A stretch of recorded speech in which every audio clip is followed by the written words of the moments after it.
Hi, folks. Dave Schmidt here. Hey, it's the afternoon of August 5th.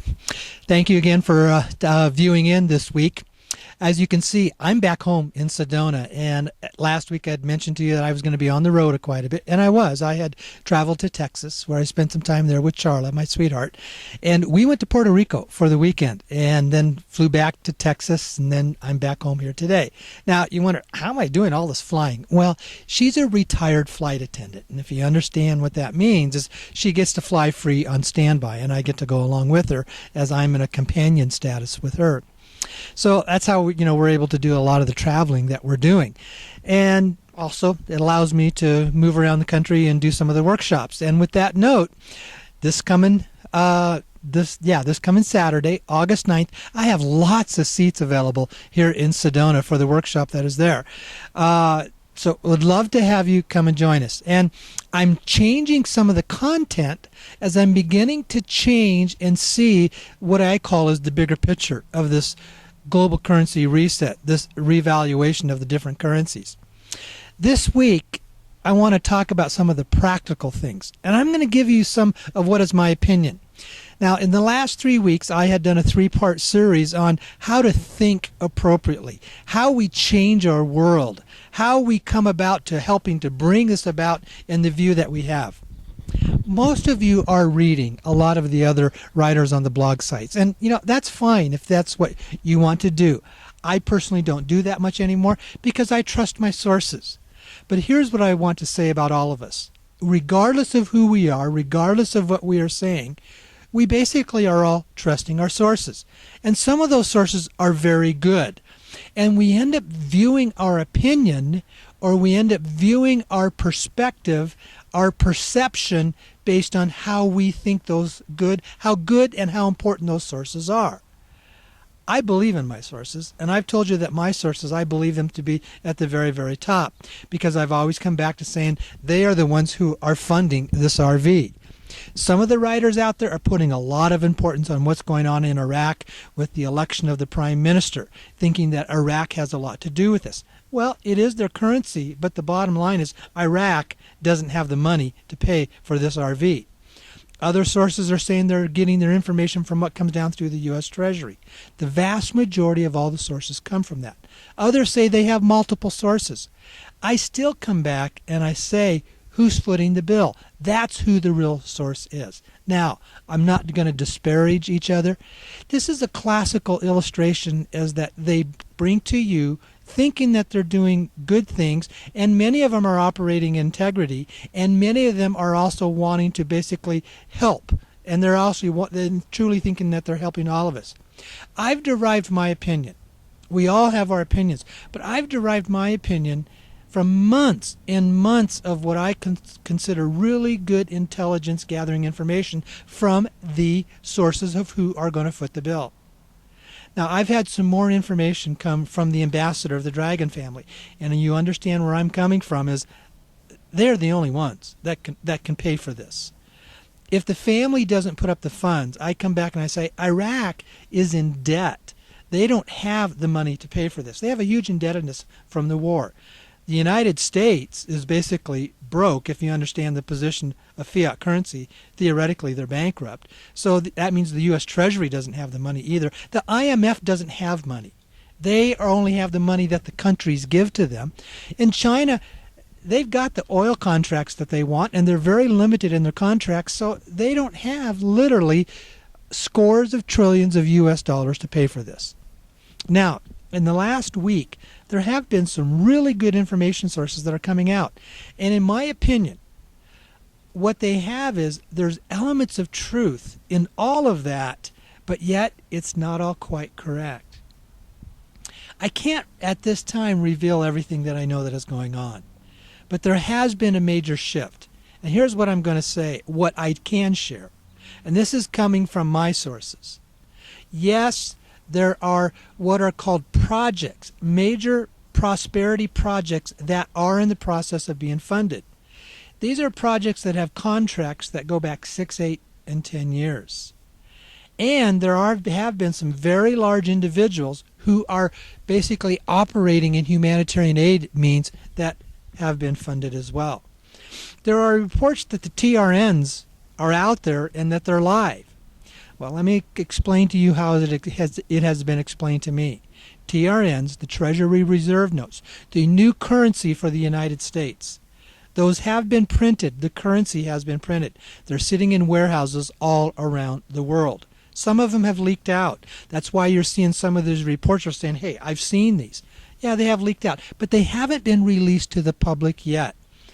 But remember, currency, paper money, is only about 5 to 7% of all the money that's out there. The rest of it is in digital formats in various bank accounts all around the world. TRNs, that type of currency, based on the information I've been told, is trading interbanks internationally, but not to you and me as individuals. It hasn't been released to the public yet. Now, based on what I've been told, it's going to come out in incremental steps. Now, for those of us who are everyday moms and pops, what I'm beginning to realize that this exchange may end up being a lot different than what most of us have thought. Why? It's back to what the family continues to say to me. This money being released is not about the cabal becoming super wealthy to control the world as they would like to do that. This is also not about you and me as individuals creating a new super elite wealthy 1% where people can have 30, 40, $50 million overnight. They're not going to allow that to happen either. That's not the purpose of these funds. These funds are for what is called the freeing of humanity, improving the living conditions of the human race all around the world. And it's going to be released in much different perspective than what most of us think. And that's where I differ from most of the blog writers. They give this impression that when the RV happens, if you've got 5, 10, 20, 30, 50 million dinar, or even if you have only a couple 100,000 dinar, you're going to be able to go into the banks in a few days afterwards and just exchange it. In my opinion, that's not going to happen. Why? Because if you can do that, it also means that there's no limitations on who gets to exchange. There has to be a controlled mechanism of how these funds are released. Also, we have seen over and over and over again everyday folks who haven't gone through the process of learning how to be millionaires, which means they're living on $30,000, $50,000, $60,000 a year, maybe a combined income. And what are they going to do if all of a sudden they have $5, $10, $15 million? They have great intentions, but their intentions don't always follow through once they get the money. Because once you have that money, it's amazing how much your emotions change, your perspectives change, and you don't really know how to do with it. It's called the lottery complex. We all understand it. Now, I want you to understand, I'm the messenger in this. But I also have been told they are very astute, if that is the appropriate term to use, about these funds being released. If they wanted to just give money away, they would have done that a long time ago. It's back to the old Chinese proverb. You give them a fish and feed them for a day, or you teach them how to fish and feed them for a lifetime. They're not just going to hand out money to individuals. They want individuals, if they're going to receive these funds, to use it and to teach them how to fish. In my conversations with the ambassador, it's amazing how many times he has brought up what is called the parable of the talents in the Gospels in the New Testament, where the master gives money to an individual. To one he gives 10 talents, another 5, and another 1. He leaves for a period of time, comes back and says, what have you done with the money? See, the money to be released is expected to be used to expand it and to prosper, not to just make us rich. That's not going to happen. That's what I see happening. Could this happen very quickly? Yes, because there were some events that took place this week. I don't have the liberty to share all of that with you. But on one hand, it was very, very good news. What basically means, I can say, is some of the leadership of the cabal capitulated. They decided to play ball with the family. They decided to give in to what the family wanted to do because they began to realize it was game over for them. In essence, it was game over, and it was going to get really ugly for them if they were not going to choose to play ball, in so many words. A step of that had taken place. And in my communication with them, again, They can continue to communicate with me that this is going to happen in an orderly process, in a step-by-step process. Don't expect to have this huge explosion overnight. But they're not done making all those decisions. They're meeting right now. And remember, this family is not just all Chinese. They come from Europe, they come from the Middle East, and they come from all over Asia. It's a combination of families, of royal bloodlines that have come down through the millennia. Now, I also want to talk about, there are different reports about who this family is. All I can say is how it's been explained to me is that any family member, if someone else says they are family, they ask them certain questions, and they ask them about the number that has been assigned to them. And here's what I know. Some of those that are reporting that they're talking with family members or they are family members, when they're asked that question, they can't answer it. That settles it right there, who is and who is not.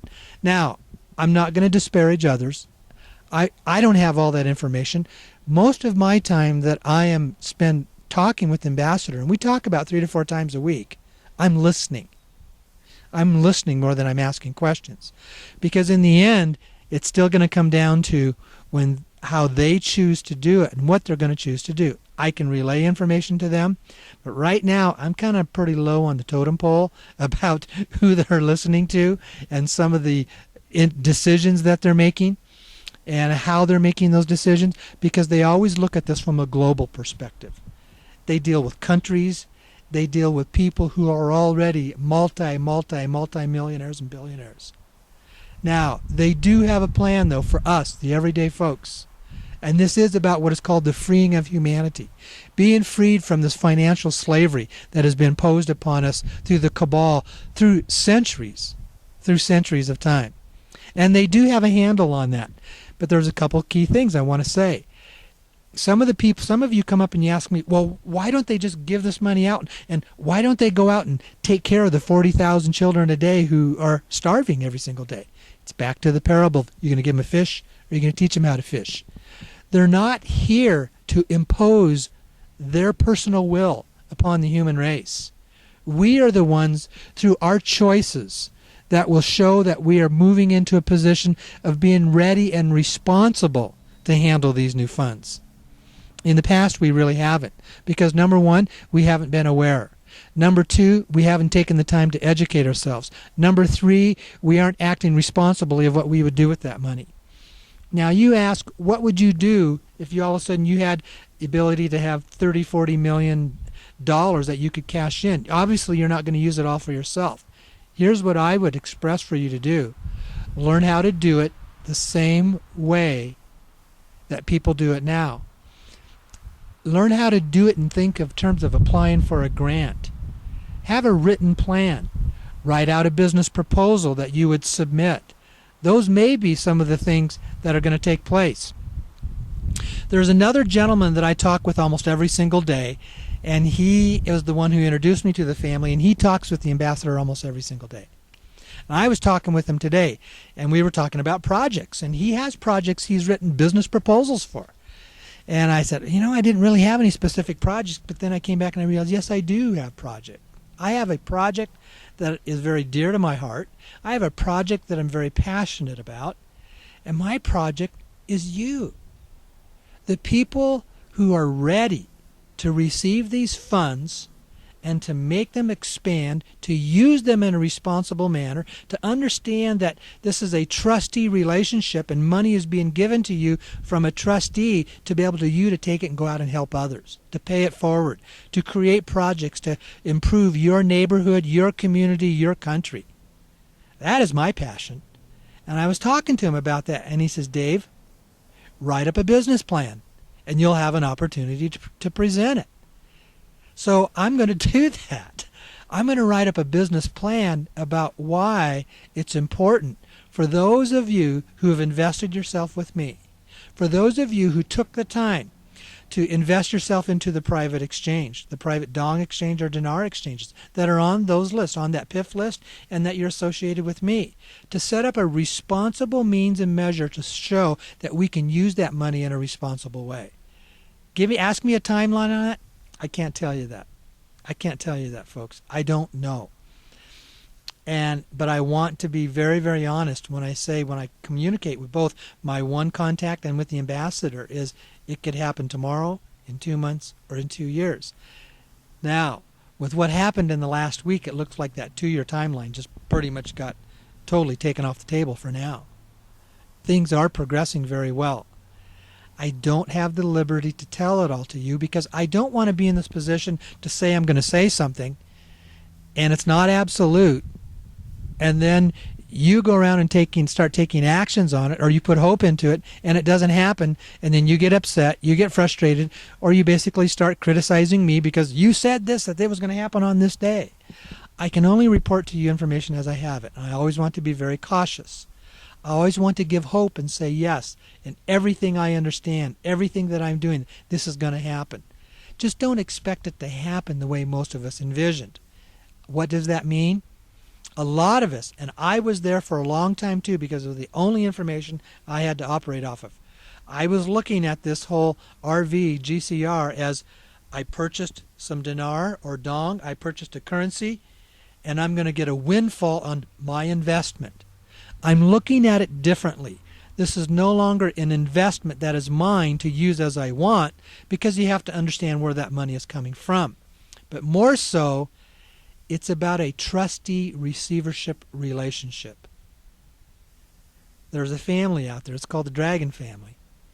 Multinational, coming through centuries and millennia of history, and they have these funds that they feel it is important for them to release to humanity at the right time in history. And they want to release these funds in a responsible manner that's going to help humanity. It's not going to turn you and I into a new super wealthy 1%. That's not going to happen. So, with that, I want to say thank you again. I'll be back on the radio program tomorrow, which would be August 6th. I was traveling last week. I was on the road on Wednesday. And I'm looking forward to this changing scenery that's taking place. The information comes out. It does. It changes sometimes almost every week or every 2 weeks. And sometimes that's why it's frustrating for all of us. But I want to thank you again. Would love to have you basically again, at the workshop here in Sedona. And in the next week or two, I'm now going to start putting out a schedule for more workshops coming up. Now, having said that, you kind of got, well, what has been the change? I'm not at liberty to share that. I now that I think about it, I just better not. I'm going to continue my focus. I want you to come to the workshops to capture this vision, to be a part of it. Now, if my business proposal is accepted that I get to present to the ambassador, obviously, people who have come and attended my workshops, those are people that have told me that they've taken a special interest. They have a special interest. If I have to have a limit of who I get to accept proposals from, obviously those people who are going to have priority, because those are the people who have invested themselves in me. And I get to invest myself in you. We're developing appropriate relationships. I'm doing more than just talking to you on a video and you're listening on the radio program or answering your emails. We're starting to develop relationships with each other to understand each other, and I get to understand what are your priorities. So it's up to you. Folks, I always say, if I have room, you can come. Yeah, I charge, a registration fee, but I also say I allow a $25 scholarship rate if you can't afford to come. All you have to do is send me an email and say, is there a scholarship slot? And I will get back to you and say, yes, there is, or no, there's not. I always base the slots on, obviously, it's kind of like a standby basis.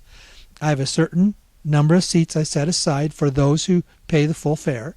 And then based on how many other seats I have available, based on the place that I'm renting, the facility, the venue that we're using, if I have room, you can come at the scholarship rate. I've even had a few people that tell me, says, Dave, I can't really afford it. And I said, just come anyway. And I've let them come for nothing. If there's room in that venue, I let you come, but you have to register. You do have to register. Go to my website, thesedonaconnection.com. There's a registration page on there for the upcoming workshop in Sedona this coming Saturday. After that, I am going to go back to Southern California. I don't have a specific date yet. I had to cancel that date because there was a possibility that I might have been traveling based on the information from the family. So, and that's what I can be honest with you about. But now I am in a position, because of new information I've received from them, I get to start putting out a schedule for the next 2 and 3 months. And I'm going to do these about every 2 to 3 weeks, because we're the ones who are going to be building the relationships, building the responsibility, looking forward to these funds to be released. Okay? Thank you very much, folks, and look forward to having you on the radio program or even the emails that you send my way. Okay, thanks a lot. Okay, bye-bye.